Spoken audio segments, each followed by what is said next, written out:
هذا القرآن بأيدينا نور في الظلمة يهدينا هذا القرآن بأيدينا نور في الظلمة يهدينا كلمات الله لنا نزلت تصلح دنيانا والدين كلمات الله لنا نزلت تصلح دنيانا والدين هذا القرآن هذا القرآن هذا القرآن بأيدينا هذا القرآن بأيدينا قد بدد ليل الأوثان قد فجر نبع الإيمان قد بدد ليل الأوثان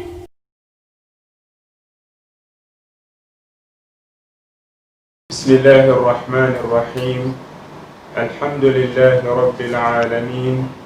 نزل الفرقان على عبده ليكون للعالمين نذيرا وأشهد أن لا إله إلا الله وحده لا شريك له وأشهد أن محمدا عبد الله ورسوله صلى الله عليه وعلى آله وصحبه وسلم تسليما كثيرا أما بعد Suna TV sabana lajal kalau ambe au bela jelin foni al-islamia ka foli kan krengrene kan yini masata la fe ala ka hereke ani au bela jelin ye otemenen ko fe au ka donga fo ani nyon soro kene min konnana odi qur'anen noro kene mami me kene nyana ma au ye wati bela jelin na o ye anfa ani ankaramo o ye no Dr. Said Muhammad Baba Silay aw ka dɔn k'a fɔ kuranɛ nɔrɔ in kɔnɔ an ka walanda bɛ babu kura min ka sisan o de ye adiyatu al-Qur'anil Karim al-Kuranɛ ba min filɛ anw bolo n'o ye masa Taala ka gafe ye duwawu minnu nana al-Kuranɛ in kɔnɔ an ka walanda bɛ o de ka nin waati in kɔnɔna na o la sigi tɛmɛnen in na an ka karamɔgɔ a da sera duwawu yɛrɛ ma duwawu yɛrɛ kɔrɔ ye fɛn jumɛn ye a da sera o ma k'o fɔ anw ye ani duwawu nana na cogoya minnu na al-Kuranɛ in kɔnɔ a da sera o ma k'o fɔ anw ye lahalaya minnu na duwawu nana al-Kuranɛ kɔnɔ a da sera o ma k'o fɔ anw ye fo kana se walanda ma walanda min n'o de ye k'a fɔ n'i ye al-Kuranɛ ta sanfɛ ka jigin ni a ye dugu ma n'o de ye k'a daminɛ Fatiha la n'o ye dayɛlɛli sura ye fo ka taa bila dugu ma al-Kuranɛ duwawu nana sira minnu kan a da bɛna se olu ma k'o fɔ anw ye wala sigi tɛmɛnen na sura fɔlɔ min bɛ al-Kuranɛ kɔnɔ n'o ye suratul Fatiha ye n'o ye dayɛlɛni sura ye a ye o duwawu lakale anw ye duwawu min nana o sura in kɔnɔ a y'o fɔ anw ye laɲini min bɛ duwawu in na a y'o fɔ anw ye o la halisa duwawu wɛrɛ minnu bɛ al-Kuranɛ in kɔnɔ an bɛ jɛ k'an karamɔgɔ lamɛn assalamu alaikum wa rahmatullahi wa barakatuh. Wa alaikum salam wa rahmatullahi wa barakatuh. Bismillahir rahmanir rahim. الحمد لله رب العالمين والصلاة والسلام على خاتم النبيين نبينا محمد وعلى آله وصحبه أجمعين أما بعد أم سنة TV سافانا جمع بلا جلنفو أنا نكني إنغا نوي قرآن نورو كني الله سبحانه وتعالى مسين ديلي قرآن جنبا أكام بلا جلن سكون نوروني قرآني akadi bi fara ka bɔ an ye ni kuranɛ ye wala n badenw an ka nin kɛnɛ in an delila k'a fɔ k'a yira ayiwa ko tafsiri kɛnɛ tɛ n'o de ye ka kuranɛ ayaw a suraw k'u ta fururu k'u kɔrɔ fɔ k'u walanwala alhamdulilahi o kɛnɛw olu bɛ sigi ayiwa Sunna TV bunakun kan nka fɛn min ye an ka nin sigi an ka nin walanda in o kuranɛ min filɛ nin ye Allah subhanahu wa ta'ala y'a mankutu k'a fɔ nɔrɔ de don a fan bɛɛ lajɛlen o tuma an bɛ fɛn jumɛn kɛ an b'a lajɛ babu dɔw k'olu ta ka ɲɔgɔn hakili jigin olu la tuma o tuma ni hakili jiginna o la ayiwa k'o taasi k'o miiri i b'a nɔ ye i dusukun na parce que an dusukun ninnu ayiwa fan fila de don sogo ayiwa ani bu minnu b'a la ani pasa minnu b'a la ani joli minnu b'a la o fanfɛla bɛ yen ayiwa an ka dumuni ni an ka furakɛli n'an ka fɛnw bɛ ɲɛsin o ma nka fɛn min fana bɛ yen nɔ sa dusukun in ni dɔgɔtɔrɔ jɔyɔrɔ tɛ o la fura jɔyɔrɔ tɛ o la a tubabu fura a farafin fura o ye dusukun in yɛrɛ an ka adamadenya yɛrɛ sinsinnen bɛ fɛn min kan e yɛrɛ ye maa min ye e yɛrɛ ye fɛn min ye dɛ ibe sira minta o tuma dusukun bo bara min kɛ o yɔrɔ in kɔni dusukun mako bɛ balo la o yɛrɛ y'a ka ɲɛnamaya ye koyi sabu dusukun bɛ se ka kɛ a balolen bɛ a bɛ joli ayiwa a b'a layɛlɛma ka taa fari la a kɛcogo la dɔgɔtɔrɔ mana a ka machine da i la a b'a fɔ k'a fɔ k'a bɛɛ lajɛlen ka ɲi nka i bɛ taa sɔrɔ fan dɔ in na o dusukun a salen de don bana bɛ a la an bɛ se k'a fɔ a salen yɛrɛ de don o tuma na o fanfɛla in na min bɛ dusukun k'u ɲɛnamaya k'u labalo k'u furakɛ o de ye kuranɛ ye o tuma an bɛ ala deli kuranɛ ye ala k'a kɛ an dusukun ma nɔrɔ ye ala k'a kɛ an dusukun ma fura ye o la i ye kuma ɲɛbila min kɛ Ustaz Muhamad k'a fɔ an ka walanɛ kuranɛ nɔrɔ la halisa an ye babu kura min ta ko adiyatul Qur'an kuranɛ duwawu nin ye babuba ye kosɛbɛ an ye kuma ɲɛbila kɛ sigi tɛmɛnen in na an ko alhamdulilahi ayiwa an ka jamana in na fɛn min ye diinɛ ka ɲamarikaw olu minɛni k'olu tɔbɔtɔ fan dɔ bɛ yen nɔ kɔni an b'a fɔ k'a fɔ alhamdulilahi mɔgɔw ye wasakɛ o la kosɛbɛ n'o ye duwawu ye ayiwa an yɛrɛ kɔni an bɛ duwawu kɛ hali n'a y'a sɔrɔ waati min na ayiwa min bɛ duwawu fana sinsin k'a kɔrɔta waati dɔ la an bɛ farati olu la walima min bɛ kɛ sababu ye duwawu yɛrɛ ka sama a tɛ sira sɔrɔ waati la an bɛ farati o la n'o tɛ duwawu kɛli kɔni hali an ka foli ayiwa kɔfɛla la bɛɛ lajɛlen ye duwawu jan de k'a sɔrɔ maa wɛrɛw bɛ yen nɔ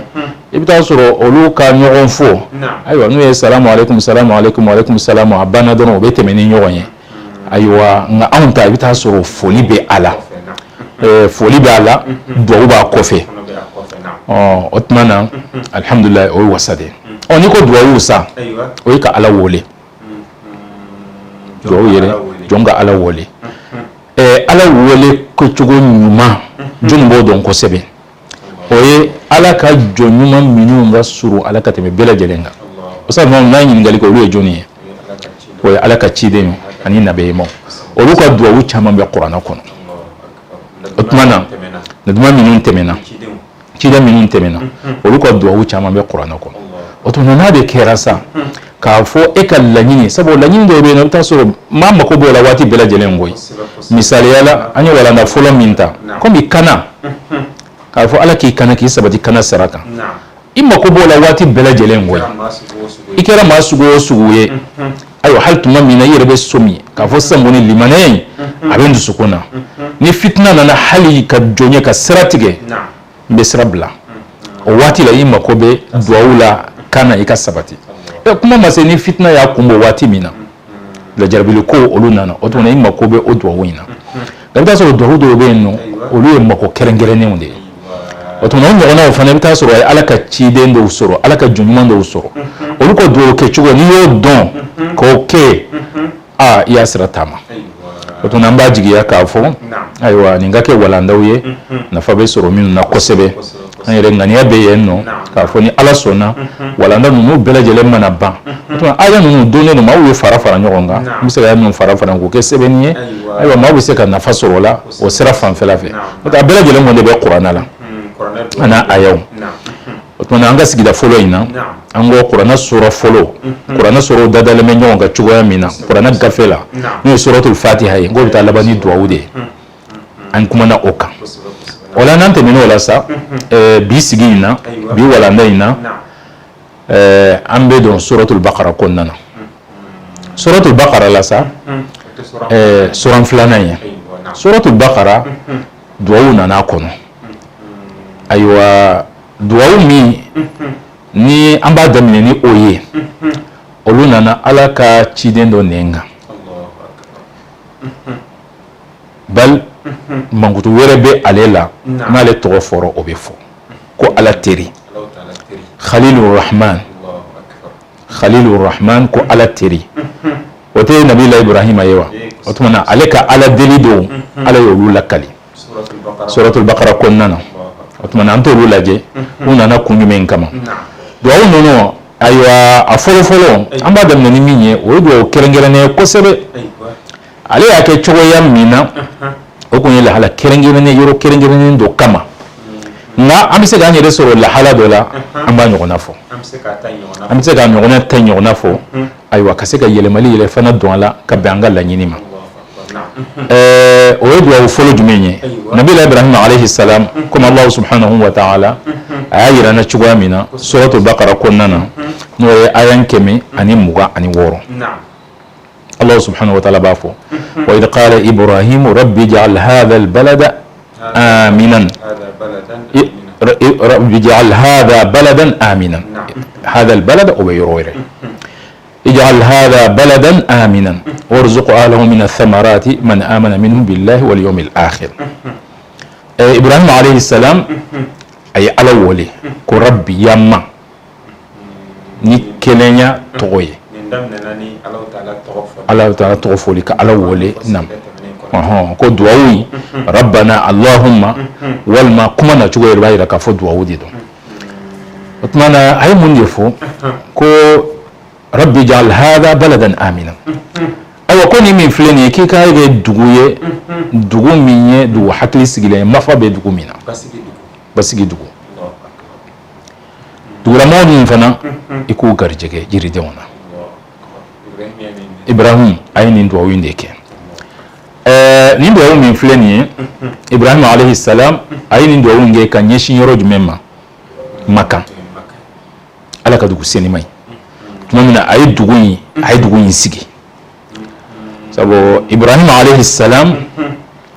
Makan sigili min ni o kɛra adamadenw ka sigili n'u ka mafa ye Makan kɔnɔ ale de y'a sigi a bɔra yɔrɔ de kana sigi a kisa ka jan kosɛbɛ o tuma ale de ye a sigibaga ye o yɔrɔnin na kuma dɔw a bɛ gafew kɔnɔ k'a fɔ Makan min ni alikaba b'a la ko alikabaw ko malikaw y'a jɔ ayiwa alikaba ko Adamu y'a jɔ an fa Adamu adamaden dɔ bɛ yen u b'a fɔ Sith k'a fɔ ko olu y'a jɔ ayiwa nin kuma ninnu mun bɛ fɔ o bɛ gafew kɔnɔna na nka dɔnnibagaw ye kumaw sinsin cogoya min na k'a fɔ daliluya sabatilen kɔni tɛ olu la o tuma kuranɛ y'a daminɛ min na o ye Ibrahima ta de ye o tuma maaw k'a kɛ sigiyɔrɔ fana ye k'a kɛ batu yɔrɔ ye o daminɛna Ibrahima de la o de kan ni maa min ko ayiwa maa min ye Makan sigi ko nabila Ibrahima de y'a sigi i ye kuranɛ ta de fɔ ni kuma wɛrɛ fɔra ayiwa o ye kuma wɛrɛ ye a bɛ se ka sabati olu kɛra taamasiyɛnw ye ayiwa nka a bɛ se ka kɛ a ma sabati yɛrɛ fana olu kɛra taamasiyɛn ka kɔn ale ta ɲɛ nka ka dugu in sigi a ka yɛlɛma ka kɛ maaw sigiyɔrɔ ye bato ka ɲɛsin a ma Ibrahima alayhi salam ale de y'o kɛ o tuma Ibrahima alayhi salam a ye nin duwawu in kɛ Makan dugu ye n'a fɔra dugu ye o tuma dugu maaw de ko ka dugu in kɛ baladan aminan basigi bɛ dugu min na maaw hakili bɛ sigi dugu min na a ye duwawu in kɛ Makan ye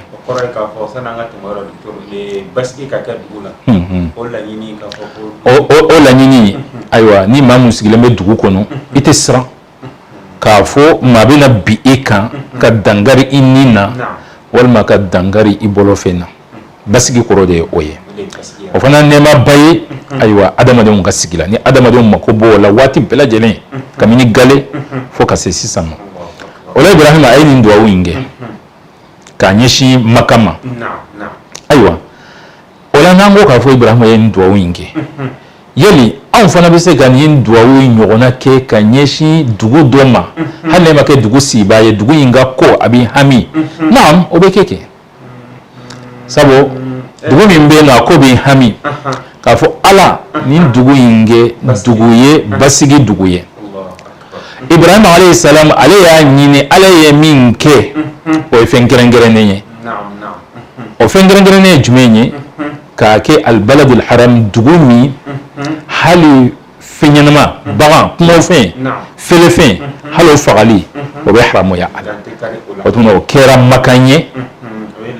o ye lahala kɛrɛnkɛrɛnnen ye nka dugu wɛrɛw Allah subhanahu wa ta'ala a bɛ se ka na ni basigi dɔ ye maaw mako bɛ min na o tuma na an ka dugu mako b'o la o n'i y'a jateminɛ sisan an ka jamana in bɛ lahala min na ko fɔlɔfɔlɔ min yɛrɛ bɛ maaw hami kosɛbɛ ayiwa o ye basigibaliya ye u mako bɛ fɛn min na o ye basigi ye waati dɔ la o yɛrɛ ka gɛlɛn u ma ka tɛmɛ hali baloko yɛrɛ kan o tuma na kosɛbɛ o tuma na nin dɔ maaw bɛ se ka kɛ dugu min aka kobe ila afo rabbi ja'al hadha albalada amina rabbi ja'al hadha baladan amina ikani ngedugu basiki ambe duwa de ke basiki de kam o korote ka fo ibrahim ye mil la nyini ni ala yo ke fo nyona de kake oduwinyi nga na bon fe nyonya ndo kera ayedun moye hakili sigi be duguina dugu sigi bawo hakili sigi lendo do kele ten woyo teno alhamdulillah ta ala tanuya wato ni duwa woni wode kama wati dola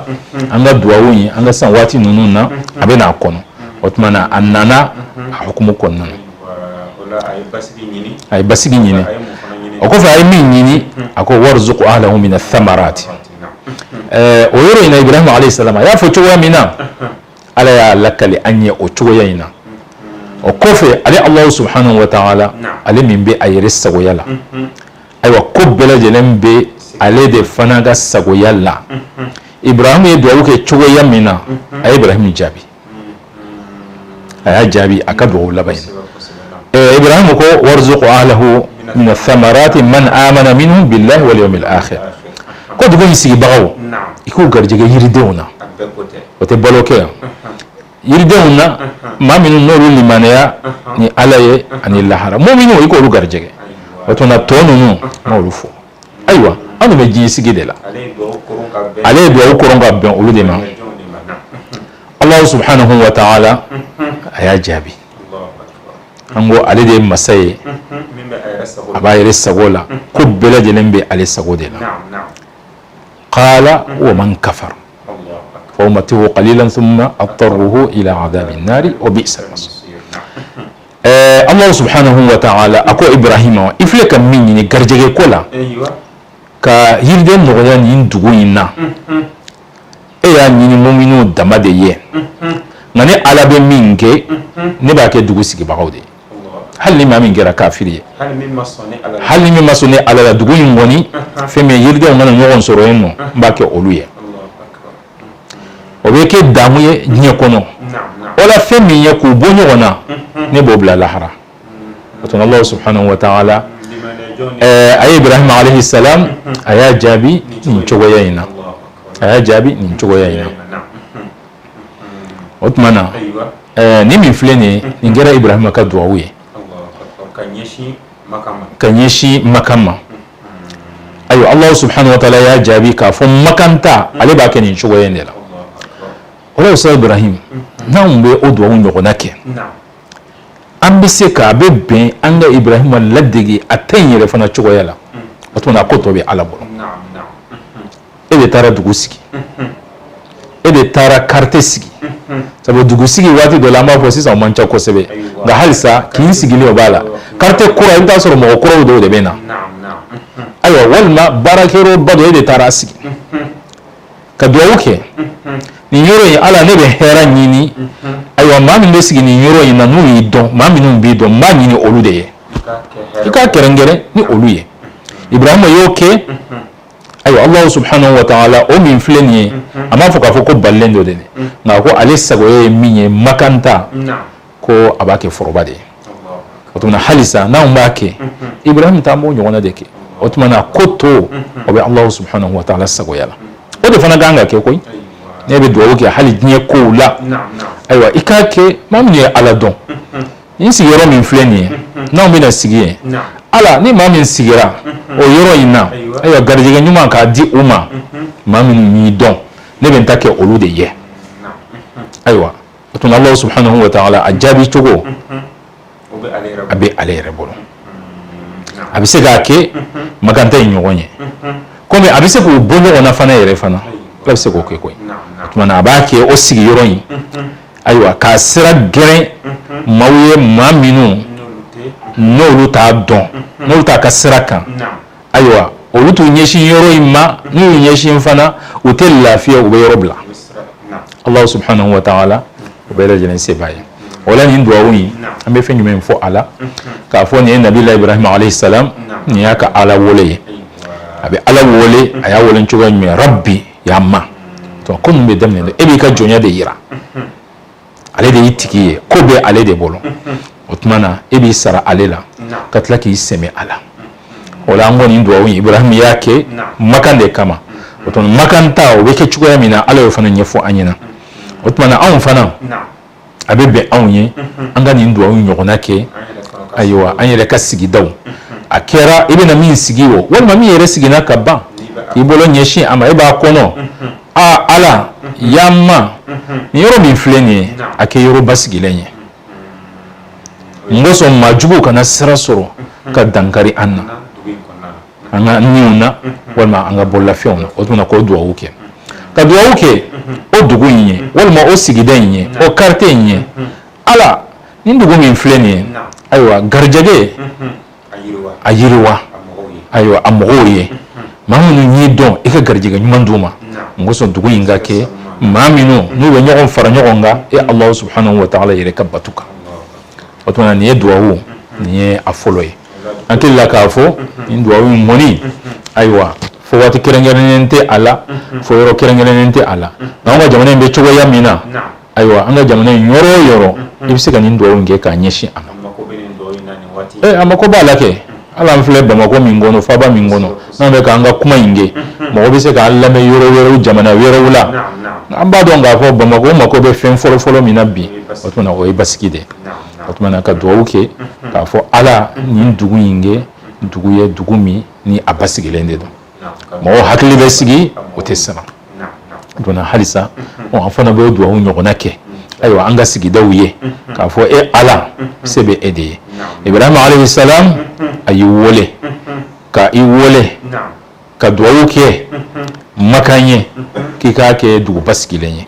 yake dugu basigilenye ka kenagal ni fenye min dege dugu kolonyi ayuroshiye do be se ka bo afe comme ala kala ka dugu on fana bi deli anga sigida nuno aywa ikana ni basigiye ani basigi mingaka Allah subhanahu wa ta'ala ambi deli ola wato Ustaz Muhammad mise ka fo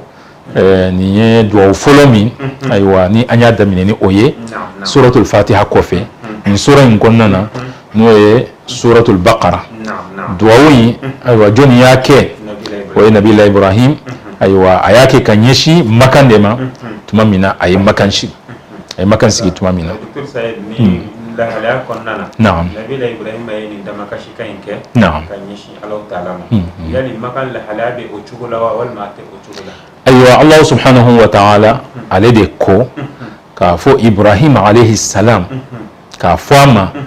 aywa iyan wole femina nyoke ka klaka kenga sharia fanaye o sharia jumenye ka makange dugu la horomalenye kelete ka kono kelete ke akono ka kele bali akono aywa hali feminye felefe makan danche ingonnana felefe haramu ingonnana parce que na forado ba fo felefe be fo ka fo ibe dugu kono tugo jume folo haramu be dan yoro mona o do kunyo kumo kono nawde fenye no kumbe yeno mangalan na nyogona nono nga fagali o te daga ore da matede hali jiri sun hali yiri minu nu be fale nu yereye awe min turu o te de yiri minu be fale nu yereye kumo konnana ka fuki be ta tike ay ati o te be foni jin kera la hala kerengere ne mina o to o do kera makanye o kofi Allah subhanahu wa ta'ala aywa fimi makan tanga ayodo ndusukuna o de kama ayan dola Allah subhanahu wa ta'ala abe kuma nyeshi makanga uma ala kiraka watila sallallahu alayhi wa sallam awalam yaru anna ja'alna haraman aminan wa yatakhatafu an-nasu min hawlihim ako uma ko lunye talawa wa hakili jigi dugu min fleni aw ba ala anyake basigi yoroye na yoro nyi bala akere fe sigi dawla aywa mawbe kan nyogon purti kan nyogon paru ube kan nyogon kele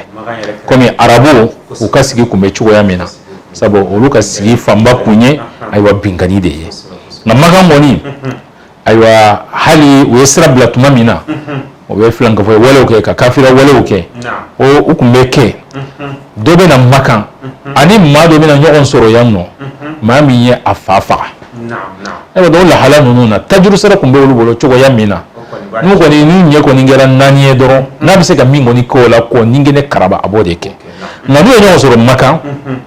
ate fin fanya ka fo sabo kwambe ala ka tanga ko nan otmana Ibrahim alayhi salam kala ka duwi alakira sallallahu alaihi wasallam ako kafo Ibrahim aywa ko ay maka haramu ya kalifane Madina haramu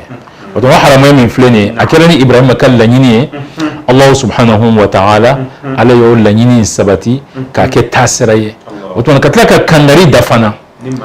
ni mami yo dansago ali Allah subhanahu wa ta'ala bi jangata minabi dimi ko sebe o bisa ke jangata telma dinyo kono komi abisiga ke la haraye fana wa man yurid fi bi ilhadin bi zulmin nuziquhu min adhabin alim otmana imaka Allah subhanahu wa ta'ala ala ya keni la hala kerengerene inna kabbe nabi Ibrahim alayhi salam akani duawima ango otmana sa anya kuma min fo ni duawu min fana fleni afana bise ko ngona ke ka Ibrahim ladege anga sigida wiye ka fo ala anga sigida min fleni anga dugu min fleni e ka ke dugu min na basigilende do an sigira ni nyoro ina ala garjage e ka fo ni anye comme Ibrahim ya ke makani chugo ya min wala amse ka fo aywa ninde ye duawu folo ya halisa min be bakara konnana an wamba laje duawu nana chugo min qur'ana kono amo tugu nyogona hal na soro aywa abisiga ke do nana aywa unana yoro fana abeke segini ye amsika teme doula ya yoro ina sisa amna ta yoro jam ni de do folo yewa suratul baqara konnana ni babu kele ina Ibrahim alayhi salam ay do were okay utu gulene be nyogona aywa ni sura ina ni aya nono amu be aya jumena okunde aya keme ani muga ani woro aya min be dawoka muga ani wolonvla duwawdo nana kono Ibrahim ta min fana be dawoka muga ani shegi duwawdo nana kono min fana be dawoka muga ani kononto duwawdo fana nana kono abela jelenye Ibrahim alayhi salam ni bela jelenye aka ala wole doye ala wole mino ni anga olu ladege sabo ala ka chidende don aywa ulul azmi dodo ma suwandilon dodo aywa ala terifana dedo no ya Khalilur Rahman alayhi wa ala nabiyyina afdalus salati wa atammu at-taslim wala ustad Muhammad ni ante minanina sabo ayayi aywa babu wero nana akono min yeshinende duawima ko manti tafsiri la antna foka fo be wala li chamange ola duawu mbetugo ola ananyi shoma hal na ya soro ni wati koni ni onoyara otmana oduawu infana afana nana ni hukumu inela aywa makan tarihu inkibari yala nga fevre de fora ala aywa mi mafonina amma ko be ofanana otmana ni ala sona andabina se ofanama otuna ni sigi ngoni labansa ango Ibrahim alayhi salam ay duawu de ke aywa makanye Allah subhanahu wa ta'ala duawu njabi ni basigi kerengere nenye magan kerengere ni oye nga dugu bela jelem makobe basigi dola otuna basigi mi ni dugu bela jelem makobe o dola ambe ala deli o basigi ala ko segi anga sigi dawla anga dugu bawla anga togo dawla aywa ni jamana yingono ni islam jamana o bela jele هذا وصلى الله على نبينا محمد ولا سنة بي سمنا لجل كلا وأمي أو بلا جل فوني أسلمك فلكاين كايني مساتالا فألا كان سيدا وكبسي سيدا هذا وصلى الله على نبينا محمد والسلام عليكم ورحمة الله وبركاته هذا القرآن بأيدينا هذا القرآن بأيدينا نور في الظلمة يهدينا كلمات الله لنا نزلت تصلح دنيانا والدين هذا القرآن بأيدينا هذا القرآن بأيدينا